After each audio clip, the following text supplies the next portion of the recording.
Bagamat marami siyang naririnig na walang bilib sa kanya ang dating Miss Universe na si Gloria Diaz na makukuha niya ang corona sa ginaganap na Miss Universe 2016, mahal pa rin ni Maxine Medina si Gloria Diaz.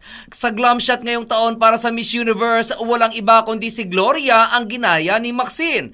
Ang tema na nasabing glam shot ay gayahin ang sinumang Miss Universe winner o naging contestant ng Miss Universe sa kani-kanilang mga bansa. Bagamat marami ang nagsabi na dapat ay ang reigning queen na si Pia Wurtzbach ang gayahin ito dahil hindi hamak na mas sikat ito kaysa kay Gloria, ngunit mas pinili pa rin ni Maxine si Gloria na naging Miss Universe noong 1969. Una rito, hindi naging maganda ang dating sa publiko nang sabihin ni Gloria na 1 in a million ang magiging tsansa ni Maxine sa corona ng Miss Universe at wala rin umanong magiging back-to-back queen ang Pilipinas sa nasabing beauty pageant. Sa latest na interview kay Gloria, sinabi naman ito na hindi dapat mag-focus si Maxine sa corona, kundi ituon ito ang sarili sa pagiging first runner-up dahil hindi umano maituturing na hospitable ang magiging desisyon kung ito ang mananalo sa Miss Universe dahil nasa host country ito.